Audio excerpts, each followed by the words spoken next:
ಕಬೀರದಾಸರು ಒಂದು ಮಾತು ಹೇಳ್ತಾರೆ ಬಂಧುಗಳೇ, ರಾಮ ಸಮಾನ ನಾಮ ನಹಿ, ಶಿವ ಸಮಾನ ದಾತ ನಹಿ, ಜೂಟ ಸಮಾನ ಪಾಪ ನಹಿ, ಕಾಶಿ ಸಮಾನ ಕ್ಷೇತ್ರ ನಹಿ, ಮಾತೃ ಸಮಾನ ದೈವ ನಹಿ. ತಾಯಿ ಆದವಳು ಮಕ್ಕಳಿಗೆ ಕೆಡಕು ಬಯಸೋದಿಲ್ಲ. ಏನೋ ಕೆಲವು ಸಲ ಸಿಟ್ಟಲ್ಲಿ ಒಂದು ಮಾತು ಹೇಳ್ಬೋದು ಅಷ್ಟೇ, ಹಾಳಾಗೋಗು ಅನ್ಬೋದು.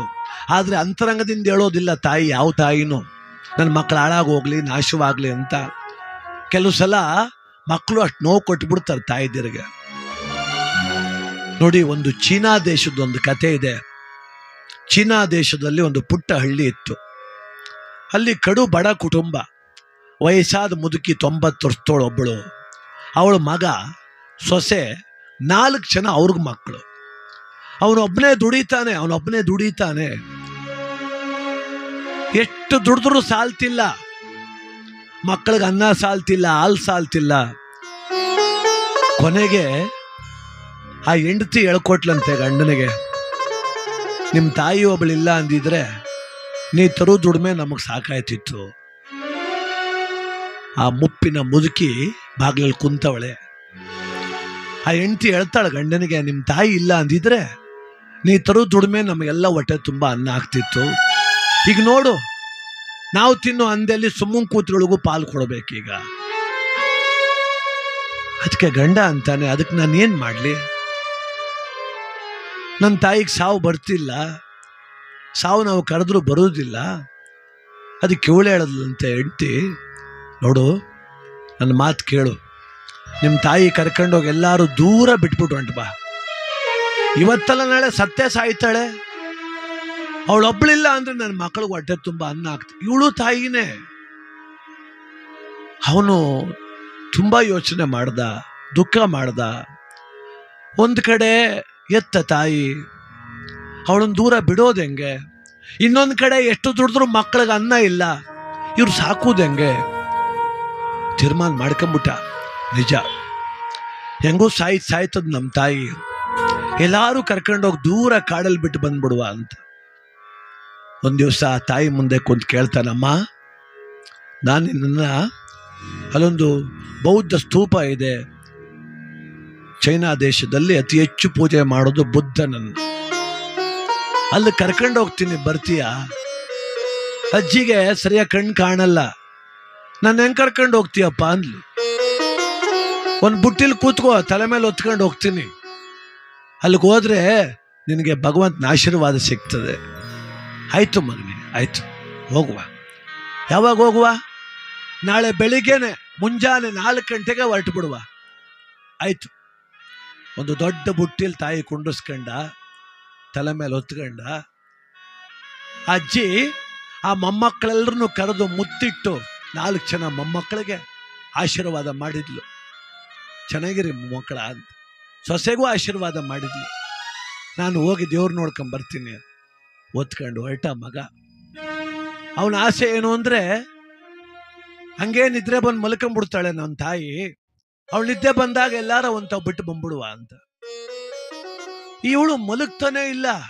ಮಗನೇ, ನೀ ಚೆನ್ನಾಗಿರ್ಬೇಕು, ಮಕ್ಕಳು ಚೆನ್ನಾಗಿ ಓದಿಸ್ಬೇಕು, ನೀ ಚೆನ್ನಾಗಿರ್ಬೇಕಣಪ್ಪ, ವರ್ಷಕ್ಕೊಂದ್ಸಲ ಇಂಥ ಪೂಜೆ ಮಾಡು ಅಂತಾಳೆ. ಒಯ್ತಾ ಆ ಕಾಡಿನ ದಾರಿಲಿ ಒಯ್ತಾವನೆ, ದಟ್ಟ ಕಾಡು. ಈ ಅಜ್ಜಿ ಏನ್ ಮಾಡ್ತಾಳೆ, ಆ ಪಕ್ಕದಲ್ಲಿ ಎಲೆ ಗಿಡ ಅವೆಲ್ಲ ಕಿತ್ತು ನೆಲಕ್ಕೆ ಹಾಕಂತ ಒಯ್ತಾವಳೆ. ಕೈಗೇನು ಸಿಗ್ತದೆ ಅಕ್ಕಿಡೋದು, ಕೆಳಕ್ಕೆ ಹಾಕೋದು. ರಾತ್ರಿ 10 ಗಂಟೆ ಆಯ್ತು, ಇವಳು ನಿದ್ದೆ ಬತ್ತಿಲ್ಲ.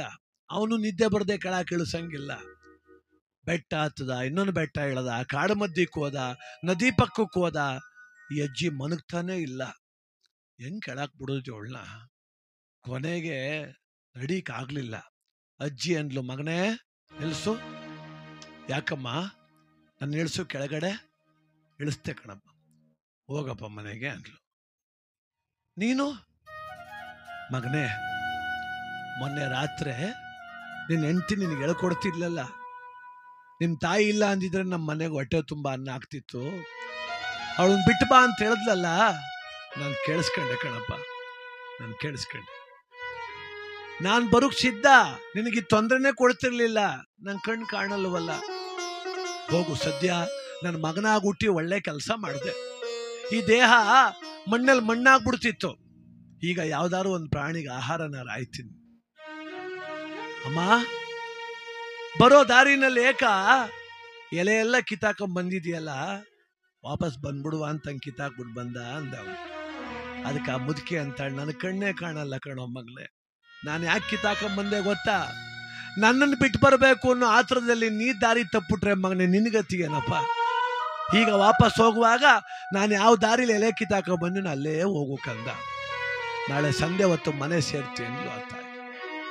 ಆ ತಾಯಿ ಪಾದ ಹಿಡ್ಕಂಗುಳೋ ಅಂತ ಹತ್ಬಿಟ್ಟ. ಅಮ್ಮ ನಿನ್ನನ್ನು ತಗೊಂಡೋಗಿ ಕಾಡಿಗೆ ಬಿಡ್ತೀನಿ ಅಂತ ಸತ್ತೇ ಗೊತ್ತಿದ್ರು ನಾನ್ ದಾರಿ ತಪ್ಪಾರ್ದು ಮಗ ಅಂತ ಕಾಯ್ತಿಯಲ್ಲ ತಾಯಿ, ನಿನ್ನ ಬಿಟ್ಟು ಹೆಂಗಮ್ಮ ಬದುಕೋದು? ಬಾ ಅಮ್ಮ, ನನಗೊಂದು ತುತ್ತು ಕಡಿಮೆ ಆದ್ರೂ ಸರಿಯೇ, ಕಟ್ಟ ಕಡೆವರೆಗೂ ನಿನ್ನನ್ನು ಸಾಕ್ತೀನಿ ಅಂತ ವಾಪಸ್ ಮನೆ ಕರ್ಕೊಂಬಂದ. ತಾಯಿ ಹೃದಯ ಅದು. ನನ್ನ ಮಗ ಕರ್ಕೋ ಕಾಡಿಗೆ ಬಿಡ್ತಾನೆ ಅಂತ ಆ ತಾಯಿ ಅಳ್ಳಿಲ್ಲ. ನನ್ನ ಮಗ ದಾರಿ ತಪ್ಪಿಡ್ತಾನೆ ಅಂತ ದಾರಿ ಗೊತ್ತಾಗ್ಲಿ ಅಂತ ರಸ್ತೆಲೇಕ ಎಲೆ ಕಿತ್ತು ನೆಲಕ್ಕೆ ಹಾಕಿಲ್ಲಮ್ಮ. ಅದಕ್ಕೆ ಮನುಷ್ಯನ ಜೀವನದಲ್ಲಿ ಕಟ್ಟ ಕಡೆವರೆಗೂ ಕೂಡ ಮಕ್ಕಳ ಯಶಸ್ಸು, ಶ್ರೇಯಸ್ಸು, ಅಭಿವೃದ್ಧಿ ಬಯಸೋ ಏಕೈಕ ಜೀವ ಅದು ತಾಯಿ ಜೀವ. ಈ ಜಗತ್ತಲ್ಲಿ ಯಾವ ದ್ರೋಹನಾರು ಮಾಡಿ ಏನೋ ಮಾಡ್ಬೋದೇನೋ, ಆದ್ರೆ ಮಾತೃದ್ರೋಹ ಮಾಡಿ, ಪಿತೃದ್ರೋಹ ಮಾಡಿ, ಗುರುದ್ರೋಹ ಮಾಡಿ ಯಾರೂ ಬದುಕಿಲ್ಲ. ಅದಕ್ಕೆ ಎಚ್ಚರವಾಗಿರೋಣ, ಎಚ್ಚರಿಕೆಯಿಂದ ಬದುಕೋಣ. ತಾಯಿಯೇ ದೈವ, ತಾಯಿಯೇ ಕಟ್ಟ ಕಡೆಯವರೆಗೂ ನಮ್ಮನ್ನು ಸಲಹುವ ದೈವವಾಗಲಿಕ್ಕೆ ಸಾಧ್ಯ ಬಂಧುಗಳೇ.